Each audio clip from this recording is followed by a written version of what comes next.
වෙලාව රාත්‍රී 11:00යි 11:00ත් පහු වෙලා තියෙන්නේ. හැමෝටම අයිබෝන් කියලා පිළිගන්නවා අද පොඩ්කාස්ට් එකට. ඉතින් ඔන්න පේනවනේ පොඩ්කාස්ටිං වීඩියෝස් කරන ටයිම් එක ඔය වගේ ටයිම් එක තමයි යන්නේ දැන්. මේකත් සුපුරුදු පරිදි no filters no edit podcast එකක්. පොඩ්කාස්ට් කිව්වට ඔයගොල්ලෝ දන්නවා දැන් ඕඩියෝ ප්ලැට්ෆෝම් වල මම එක දාන්නේ නැහැ. ඔයගොල්ලෝ ෆැමිලිය නැති හින්දා කෙලිම වීඩියෝ විතරනේ බලන්නේ YouTube එකේ. ඉතින් ඒ හින්දා ඔයගොල්ලන්ට මේකත් YouTube එකෙන් විතරයි බලා ගන්න පුළුවන් වෙන්නේ. කවුරු හරි ඉන්නවනම් YouTube music use කරන මේක YouTube music ඔස්සේ අහන්න පුළුවන්. ඉතින් අද අපි මාතෘකාවට ගන්න වෙන මොකුත් නෙමෙයි. ඔයගොල්ලෝ දන්නවා ලංකාවේ ප්‍රධාන පෙළේ පාසලක ඛේදවාචකයක් වෙලා තියෙනවා. කියන්න ඒ කියන්නේ මම පාසලේ නම කියන්නේ නැහැ. මොකද පසු කාලීනව මේක ප්‍රශ්නයක් වෙන්න පුළුවන් පාසලට. ඊටමන්ම කීර්තිමත් පාසලක් ලංකාවේ තියෙන හොඳ රිසල්ට් බිහි කරන ඒත් එක්කම රටට වැඩදායි පුද්ගලයෝ බිහි වෙන ස්ථානයක්. ඉතින් ඒක ගැන අමුතුවෙන් කියන්න දෙයක් නැහැ. ඉස්කෝලේ ගැන කතා කරන්න ගියොත් එහෙම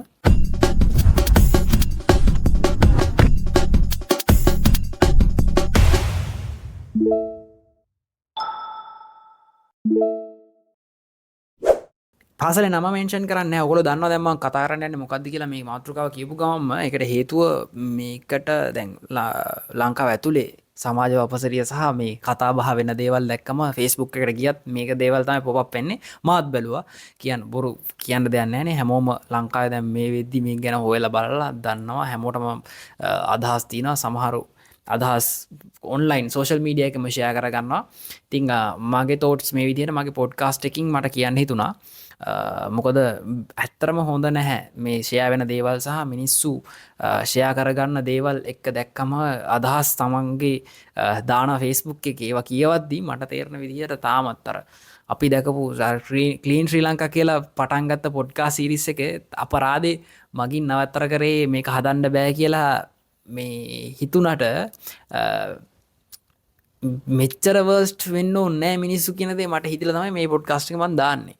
ඇත්ත කතාව දැන් එකට දාන කමෙන්ට්ස් ඔයගොල්ලෝ දැකලා තිනේ ෆොටෝස් සහ හදන පෝස්ට් මම දැකලා තිනවා මේ පවුලේ ෆොටෝස් උත් එක්කම ෂෙයා කරනවා සමහරු මේ විදිහට මේව රවුම් කර කර දාලා. ඉතින් ඒ තත්ත්වයට වැටෙන්න ඕනේ නැහැ මිනිස්සු මං කියන්නේ.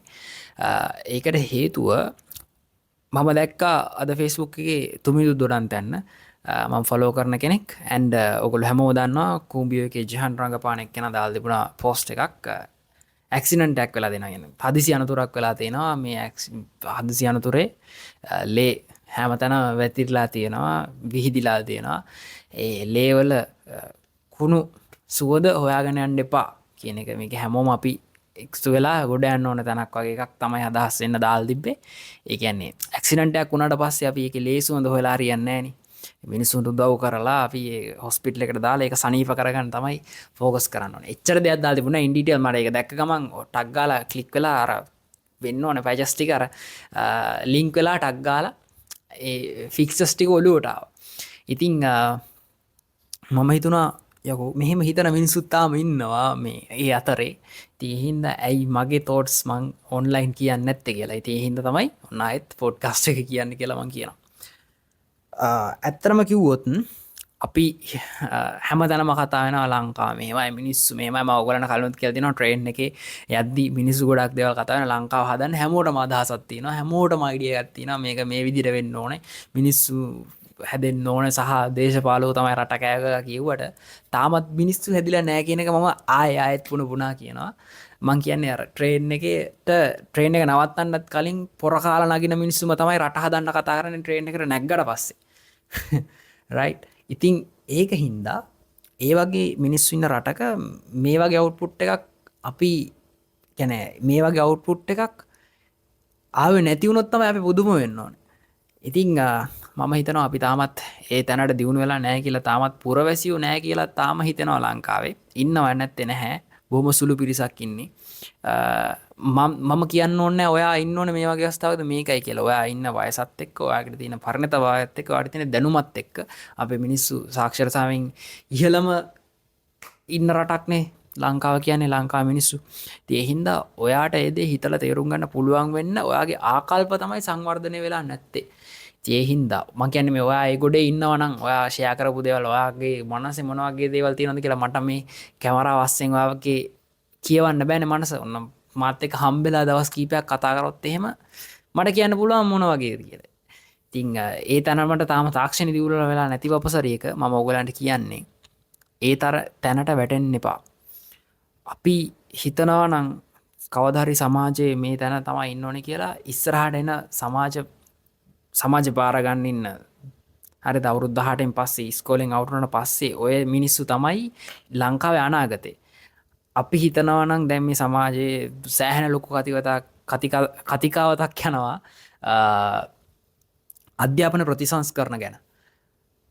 ඒ දේවල් වල වෙනස්කම් සහ අනිත් දේවල් අපිට දකින්න පුළුවන්ද කරන්න පුළුවන්ද අපි දකින වෙනස ලංකාව තුළ කරන්න පුළුවන්ද මේ විදියට ළමයි හැදුනොත් කියන දේ. ළමයින්ගේ වරදක් නැහැ කියලා කියන්නත් බෑ. ළමයින්ගේ වරදකුත් තියෙනවා. ගුරුවරු මෙහෙම වුණොත් කොහොමද ළමයින්ව හැදෙන්නේ?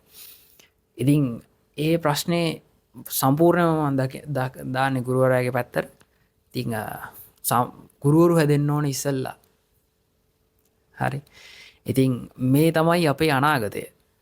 මෙතන හරියට අපිට ප්ලාන් කරගන්න බැරි වුණොත් එහෙම ඉස්සරහට පැතිරෙන පළවල සහ ඒ බීජ වලින් නැවත ඇතිවන ශාකවලට අපිට වග කියන්න කොහොමටවත් බැරි වෙනවා ඉස්සරහට. ඉතින් ඒ හින්දා අපි හරියට ප්ලාන් කරන් ඉන්න පැලේ හරි මල හරි මොකක් හරි ඒ බීජ අපි හරියට දාන්න ඕනේ. අපි හරියට රෝපණය කරන්න නම් අපි පෝෂණය වෙන්න ඕනේ. අංක 1ට. තාම මිනිස්සුන්ගේ ආකල්ප හැදිලා නැහැ කියලා කියනවා. ආකල්ප හදන්න ඉඳපු මිනිස්සු මෙහෙම හැසිරෙනවා නම් මම මේ කියන්නේ වරහන් ඇතුළේ ගුරුවරු ඕගොල්ලන්ට ටාගට් කරලා රවුම් කරලා පෙන්නුවේ නැත්තම් තාම තේරෙන්නේ නැහැ නේ. පොඩ්කාස්ට් වල සමහර එන කමෙන්ට්ස් වලට මට දැක්කට පස්සේ හිතෙනවා මම උඩින් කියනවා වැඩි තව බේසික් විදිහට තව යටින් කියන්න ඕන මිනිස්සුන්ට තේරෙන්න තවත් සරල කරලා කියලා. ආකල්ප කියලා දෙන්න හදලා දෙන්න ඕන මිනිස්සුත් මේ විදිහට නම් හැසිරෙන්නේ මන් දකින්නේ ලංකාවේ මෙච්චර බුද්ධි ගලනක් වෙන්න හේතුව ප්‍රධානම හේතුව මේක තමයි. එතනින් හරියට දෙයක් නැහැ. මේ මිනිස්සුන්ට ඇඟිල්ලෙන් ඇනලා පෙන්නුවත් කරන්නේ නැත්නම් ඒ දේවල් වල වටිනාකම තේරෙන්නේ නැත්නම් ඇත්තම කතාව ඒ දේවල් වලින් ක්වොලිෆයි වෙච්ච ක්වොලිටි මිනිස්සුත් ඉන්න තැනක ජීවත් වෙන එක තමයි ඒ ක්වොලිටි මිනිහෙක්ට තියෙන හොඳම දේ කියලා හිතනවා. අවසානට අපිත් කොහේ හරි යයි සිවිලයිස් වුණාට පස්සේ. ඉතින් ඒ හින්දා මං කියන්නේ පුළුවන් නම් මේ රට ගොඩ ගන්න නම් මේ රට ගොඩ ගන්න ඉන්න පරපුර හරියට හැදෙන්න ඕනේ. ඒගොල්ලන්ව ගයිඩ් කරන මිනිස්සු ඊට වැඩිය හොඳ තැනක ඉන්න ඕනේ. සමාජේ මාර විදිහට වෙනස් වෙලා තියෙන්නේ. ඒකට ප්‍රධානම හේතුව සමහරව කියනවා සෝෂල් මීඩියා කියලා. සෝෂල් මීඩියාමත් නෙමෙයි. ඒකට හේතුව අපි දූපත්ක ඉන්න රටක්නේ, දූපතක ඉන්න රටක්. සහ ලංකාව කියන රට අපි සෑහෙන පස්සෙන් ඉන්නේ අනිත් ලෝකේ කන්ට්‍රීස් එක කම්පෙයාර් කරලා බලද්දී. අනිත් රටවල් එක්ක කම්පෙයාර් කරනකොට අපි ගොඩක් පස්සේ ඉන්දියට අපිට අනිත් රටවල් වල ටෙක්නොලොජිස් සහ අනිත් දේවල් අතපත ගාලා බලන්න මොනවද වෙන්නේ කියලා නිවුසස් just a second අපිට බලන්න පුළුවන් අවස්ථාවක් තියෙනවා මේ ඉන්ටර්නෙට් කනෙක්ටිවිටි එකත් එක්ක. ඉස්සර එහෙමවත් තිබුණේ නැහැ ලංකාව කනෙක්ටිවිටි එක. ඒක හින්දා අපිට පිට තියෙන දේවල් ලංකාවට ඇබ්සෝබ් කරගන්න හරිම ලේසි. හැබැයි ඇබ්සෝබ් කරගත්තට ටෙක්නොලොජි වලින් ලං වුණාට මිනිස්සුන්ගේ අර ආකල්ප තාම එතෙන්ට දියුණු වෙලා නැහැ. අනිත් රටවල් තරමට ඇවිල්ලා නැහැ. ඒ කියන්නේ අපි ටෙක්නොලොජි එකෙන් ආවට එතෙන්ට ඒ ටෙක්නොලොජි එක වැළඳ ගන්න අපි සාක්ෂරතාවෙන් එතෙන්ට ඇවිල්ලා නැහැ. මම කලින් කිව්වා ලංකාව කියන්නේ සාක්ෂරතාවෙන් ඉහළ රටක් කියලා. හැබැයි සාක්ෂරතාවය කියලා අනිත් රටවල් මනින්නේ ලංකාව මනින විදිහට. අපි ලංකාවේ මනින්නේ අකුරු ලියන්න පුළුවන් නම්, කතා කරන්න පුළුවන් නම් ඒ දේවල් වලින් තමයි සාක්ෂරතාවය මනින්නේ. ලියන්න පුළුවන් නම් මනුස්සෙක්ට හරි ඕකේ. නමුත් දැන් ලෝකෙ එහෙම නෙමෙයි. ඊට වැඩිය වෙනස්. ටෙක්නොලොජියක් හැන්ඩල් කරගන්න පුළුවන් නම් එතකොට ඉන්ෆර්මේෂන් ටෙක්නොලොජි දේවල් ඉස්සරහට හැමදේම IT ශේෂ්ත්‍රෙත් එක්ක තමයි ඉස්සරහට යන්නේ. ඒ දේවල් කරගන්න පුළුවන් මනුස්සයෙක් තමයි ෆුල් එඩියුකේටඩ් සාක්ෂරතාවෙන් හෙවි මනුස්සෙක් විදියට කවුන්ට් කරන්න. ඉතින් අපි යන්නේ එතන නෑ. අන්න ඒකයි මේකට ප්‍රධානම හේතුව මන් දන්න විදියට, මට තේරෙන විදියට අංකයකට ආකල්ප හදාගන්න තාමත් නැහැ. මගේ පළවෙනි පොඩ්කාස්ට් එකේ ලංකාව ගැන ක්ලීන් ශ්‍රී ලංකා පොඩ්කාස්ට් එකක් කියලා පටන් ගත්තා. ගවර්න්මන්ට් එක ක්ලීන් ශ්‍රී ලංකා ප්‍රොජෙක්ට් එක පටන් ගන්නවත් එක්කම. හැබැයි එතනදිත් මම කිව්වේ ආකල්ප හදන්න කියලා. හැබැයි ඒක කියලාත් දැන් අවුරුද්දකට ආසන්න කාලයක් වෙද්දිත් මට තාමත් ඒ කතාව ඒ විදිහටම කියන්න වෙලා තියෙනවා. ඉතින් ඒක හින්දා මන් දන්නේ අපි ඉන්නේ කොතනද කියන්න. කිව්වත් වගේ ওই විදියට දේවල් දකින්න එපා. දැන් ෂෙයා වෙන එක නවත්තන්න බෑ. ඒක මන් දන්නේ මිනිස්සු හොයන විදිය සහ ඒකට ගැහුවට පස්සේ ඒව බලලා ඉවරලා දාන විචාර සහ ෆොටෝස් දාලා ෆැමිලි වල කතන්දර අනම්මනම් ඔක්කොම දාගෙන ඉවරලා ඒක නෙමෙයි විය යුත්තේ. මම වෙන්න ඕනේ මොකක්ද කියලා මම ඕගොල්ලන්ට කියන්නේ. ඒක ඕගොල්ලන්ගේ තර්කානුකූලව ඕගොල්ලෝ හිතලා බලන්න ඕගොල්ලන්ගේ නොලෙජ් එක සහ එක්ස්පීරියන්ස් එකත් එක්ක. රයිට්. මන් දන්නේ මේ අනාගතය බාරගන්න ඉන්න මිනිස්සු සහ මේ රට බාරගන්න ඉන්න මිනිස්සුන් හදන මිනිස්සු අතර ගට්ටනයක් තමා මේ යන්නේ. ඒ විභේදනය තමයි මේ වෙන්නුම් කරන්න. ඉතින් ඒක සෑහෙන ලොකු ප්‍රශ්නයක් වේ ඉස්සරහට. මේ දේවල් නොතිබුණා නෙමෙයි මං කියන්නේ. කලින් තිබුණේ නැහැ. දැන් තමයි තියෙන්නේ මේ සෝෂල් මීඩියා එක ඇවිල්ලා මේ බ්ලා බ්ලා බ්ලා කියලා. ඔයා හිතන්න එකම ඉස්කෝලේ ළමෙක් සහ ඒකට අදාළ කරන පාර්ශවය හිතන්න අතේ ඇඟිලි ගානට පෙන්වන්න පුළුවන් ප්‍රමාණයක් මෙතන ඉන්නවා. ඉස්සර මීට වඩා අඩුයි. දැන් ඒ කවුන්ට් එක වැඩි වෙලා තියෙනවා. මම මේ උඩින් කියන්නේ ඩීප් කියන්නේ තව සරල කරන්නලා කිව්වොත් එහෙම මේ කෙලින්ම නංගන් එක්කම කියන්න වෙනවානේ. ඉස්සරත් මේ දේවල් නොතිබුණා කියනව නෙමෙයි. කවුරු හරි තර්ක කරන්න පුළුවන් උඹ මොනවද කියන්නේ මේවයි ඒයි කලින් තිබුණ නැද්ද? කලිනුත් තිබුණා.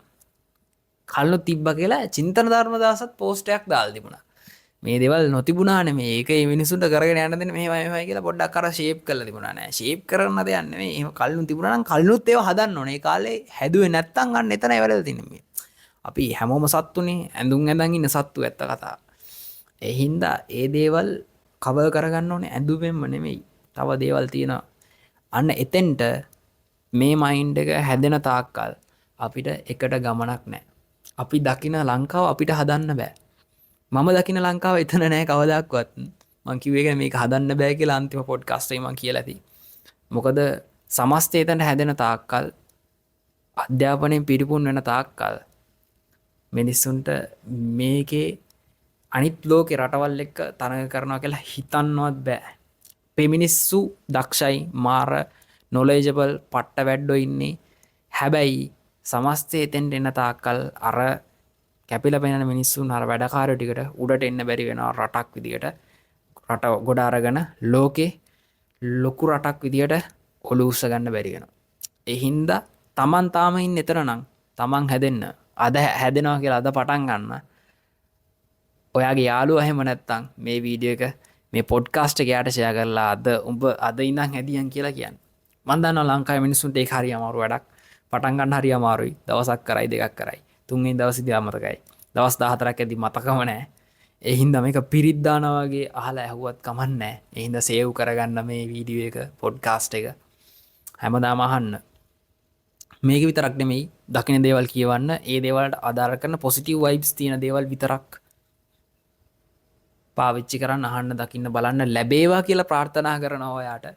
ඒ හින්දා හැමෝටම ජය වෙන්න කියලා ප්‍රාර්ථනා කරනවා. මගේ අදහස් ටික මම නිදහසේ පාඩුවේ ඔයගොල්ලන්ට විවෘතව කිව්වා. ඕගොල්ලන්ගේ අදහස් පල්ලෙහා කමෙන්ට් සෙක්ෂන් එකේ දාන්න මතක ගන්න එපා. මට බනින්න ඇති වෙනකන් කිසි ප්‍රශ්නයක් නැහැ. මේ වීඩියෝ එක ෂෙයා කරන්න. ඔයාට වැදගත් නැති වුණත් වැදගත් මිනිස්සෙක් මේ දේ බලයි. ඒ හින්දා අනිවාර්යෙන් මේ වීඩියෝ එක ෂෙයා කරන්න.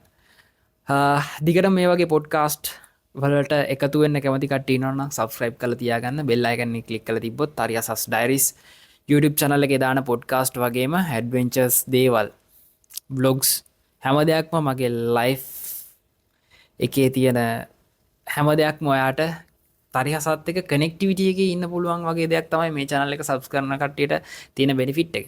ඉතින් ඒකට කැමති නම් subscribe කරලා තියාගත්තට කමක් නැහැ. අනිවාර්යෙන් මේ වීඩියෝ එක වැදගත් වෙයි.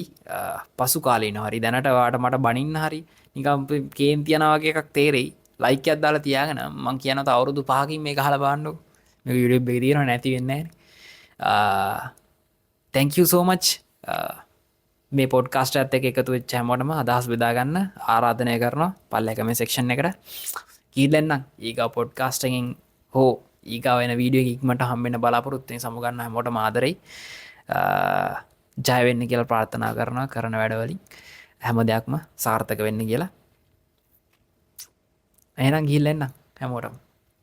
thank you very much.